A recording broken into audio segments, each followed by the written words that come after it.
They are making a difference on 938 Live. You've got a great business idea but have no idea where to start. You think you can handle one part of the business, but you feel you need a partner to complete the picture.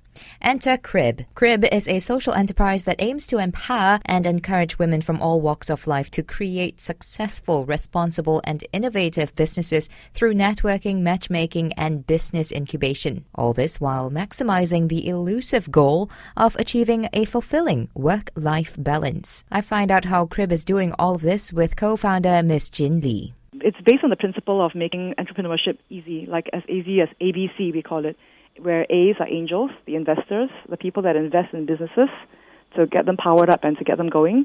B's are business managers, the people that actually run the hearts of operations, logistics, just the day-to-day business management that is so often overlooked as a necessary skill when starting up a business. And the C's are the creatives, so the people that are the idea generators. They come up with really great ideas, but sometimes they just don't have the funds to run the business or the know-how or the business skills or the accounting background to run the business.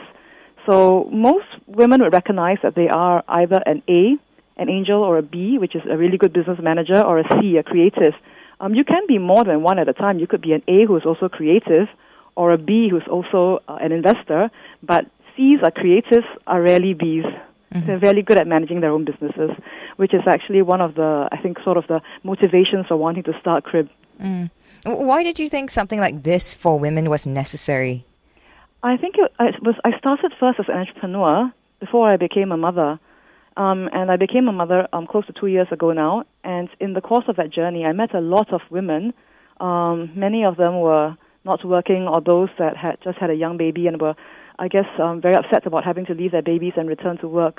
I think work-life balance is a challenge that many women in Singapore face. And the women that do return to work full-time, often there isn't that work-life balance. And the women that don't work or they choose not to work to become stay-at-home mothers, they often find that they long for something more, that they wish they had a bit more fulfillment. They usually say, I'm educated, or I had a job, or I had a career, and now, much as I love my children, I'm a stay-at-home mom, and I made that choice, but I wish there was something more that I could be doing, not just for themselves, but often also contributing to their families, the family income.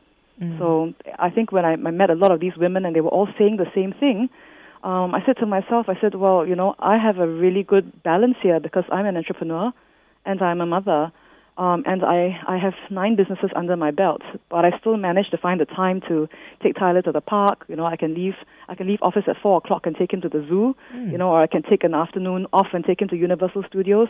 I manage my own time, and being a business owner gives you that flexibility to really empower yourself to make those choices and decisions that you balance your work and your life.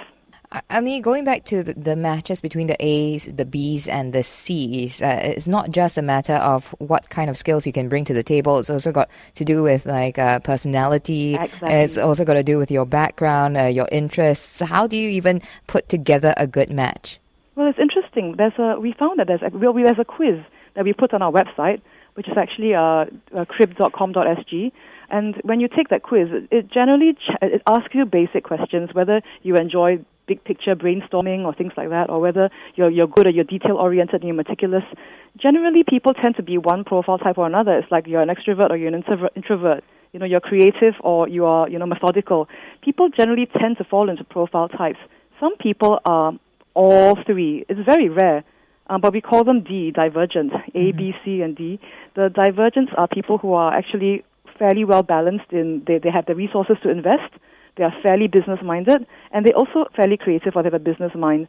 But then what I realize is generally it's hard to be a one-woman business. We actually all do much better with the support of a team, people to work with us and to shoulder the load. And part of that is what I found made entrepreneurship a lot easier. Because I was an entrepreneur for 9 years, actually now in total 15 years. But for 9 years of that, I struggled trying to do every aspect of the business myself till it exhausted me and I wanted to quit. Because I essentially am a C, I'm a creative, but I was trying to do my finances, business management, human resources, just everything, and it just wore me down. So I met a business partner who was a B in 2009, who took over a lot of the logistics, the headache of running the business. And then the business really took off. So I realized that it's actually better to be a smaller part of something big than a big part of a business that's very small. Now, would you say then the ultimate goal of Crib is to make its own services redundant because you're trying to help women match themselves up?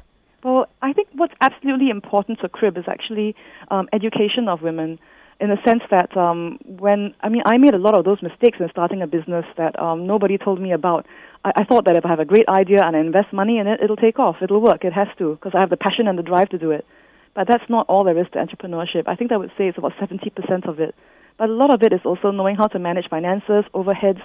So I think I made some mistakes along the way that if I had known about A's, B's, and C's that I was missing all along, a business manager, really good business operators, it would have actually helped make my business, my business career a lot smoother. And I think that that's what we want to do. We're not saying that everyone has to come to Crib to be matchmade or to be incubated, but we would like to spread that message, that word about A's, B's, C's, so that women are educated and empowered before they start their businesses.